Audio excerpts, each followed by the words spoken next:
In looking through my old recipes, I came across my former mother-in-law's red velvet cake and thought that that's what I would be making today. But it called for red food coloring, which I want to avoid. So I decided to leave it out and see what happened. And what I discovered wasn't really a red velvet cake at all. Instead, it led me down a rabbit hole into the history of the mahogany cake, the predecessor to red velvet cake, and one of the best frostings I've ever tasted. So let's get this cake made. I did make a few adjustments because I'm at 5,500 feet here in Southwest Colorado, so I had to adjust for altitude. I will have both versions listed in the description below. We're going to start off by creaming together 1.5 cups of white sugar and 1/2 cup of butter. The original recipe called for shortening. We're using real butter. We're also going to add in 2 eggs and a teaspoon of vanilla. And if you were going to be using the red food coloring, you would add 1 ounce now. Something most people don't realize is when you cream together butter and sugar, it really is a long process. It could take several minutes. You pretty much want the sugar to dissolve into the butter. It seems that most of us stop here, including me, but really we want to keep whipping it up till it almost looks like whipped cream, more like this. Now my stand mixer is too small for me to do the next step, but you are welcome to continue using your stand mixer at this point. We're going to add 2 level teaspoons of unsweetened cocoa powder and give it a mix. Next we'll add 1/2 teaspoon of salt and 2 cups of flour. You'd be adding the flour in slowly if you're still using your mixer. I'm going to use my dough whisk to get this mixed up a little bit before I add the next few ingredients. And that'll be a teaspoon of baking soda and a tablespoon of white vinegar. And lastly, a cup of buttermilk. So most people think red velvet cake has always been bright red, but that's really a modern version. Long before grocery stores carried food coloring and it became common, bakers made what's called mahogany cake.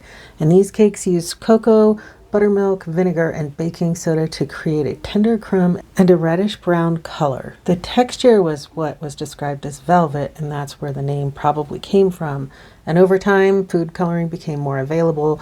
Bakers began adding more red dye to emphasize the color, and eventually mahogany cake evolved into the red velvet cake most people recognize today. So by my one omission of that red food dye, I actually stepped back in time even further. So now I'm just greasing my cake pan. This is a 9x13 pan, and after I butter this up on the sides and edges, I'm going to flour it. To do that, you just need to sprinkle in a couple tablespoons of flour and then just kind of tap the edges to spread it all around, making sure you're getting it up on the sides and into those corners. Then just discard the excess. So now our pan is ready. That should be pretty non-stick, just like this. And we're going to spread our batter out into this pan as evenly as possible. Once it's ready, we will pop this into our oven that's been preheating to 350 degrees, and we'll set our timer for 30 minutes. And now it's time to make the frosting. This frosting uses 1 cup of milk and 1/4 cup of flour in a saucepan. We're going to simmer this slowly and carefully, making sure it doesn't burn. This would be similar to how you make a roux or a gravy.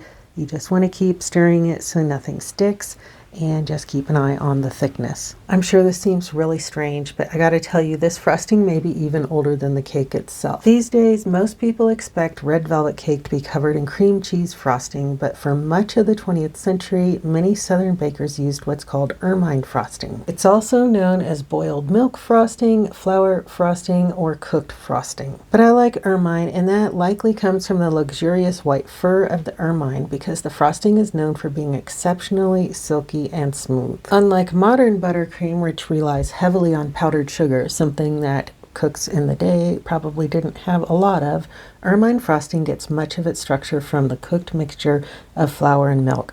So we want to continue to stir this. It's going to start to thicken. We're going to be looking for like a gravy or pudding kind of texture to it. It does not take that long to get to that point. When you drag a spoon through it and the little furrow stays for a couple of seconds, then you know you have the right thickness. We're going to let that cool off completely and check this cake. Our timer went off. I'm using a wooden toothpick right into the center, and if it comes out clean, then we know it's done. So we'll go ahead and place that on a cooling rack and let this cool completely. And so while that's cooling off, we're now going to add 1 cup of sugar and 1 cup of softened butter and 1 teaspoon of vanilla into our stand mixer. When I say stand mixer, if you don't have one, just use a bowl and a whisk, or you can use your hand mixer, whatever you have. Obviously, in the 1800s, they didn't have stand mixers, so this is going to work no matter how you choose to mix this. And once again, we really want to whip this up, so you can see here this might be a place where you're tempted to think that everything's combined, but we want that sugar dissolved into the butter, so we're going to keep going for several minutes. And once again, it almost looks like whipped cream, has little peaks in it. This is when we're going to add that flour and milk mixture that we cooked. So just dump that right in there, and then we're going to put it back on the mixer. And then once again, we're going to whip this up for several minutes, making sure everything is combined, and it's going to give us those peaks just like you would if you were making whipped cream. And here's how mine looked when I felt like this must be pretty darn close to being done. And after a few more seconds, I went ahead and started to frost my cake. Now make sure your cake is nice and cool. You don't want this warm at all, because then your frosting will start to separate. So nice cool cake, and get that all frosted. So I have to admit something here. I originally only made half of the frosting recipe because I'm usually not a frosting person. I'm the kind of person that would scrape it off before I ate the cake. But then I tasted it, and oh my gosh, this is amazing. 5 minutes later, I was back in the kitchen making the second half. This frosting is light, fluffy, and almost whipped cream-like without actually containing any whipped cream. It's not overly sweet, and it's not overly buttery. It just is like the perfect frosting. So yeah, the person who hates frosting made up the other half and frosted this cake just like it was intended to be. I started this recipe thinking I was making a red velvet cake. Instead, I learned about mahogany cake, discovered the original frosting many Southern bakers used before cream cheese frosting became popular, and ended up with a dessert that tastes every bit as good as the stories behind it. So a huge thanks to Sylvia, who provided me with this recipe many, many years ago. And while I made one small change by leaving out the food coloring, I'm grateful that her recipe led me to this little piece of baking history. If you enjoyed this old family recipe and the stories that come with them, I'd love to hear about a recipe that's been passed down in your family. Leave me a comment below. Thanks for spending time with me in the kitchen, and I hope to see you in the next one.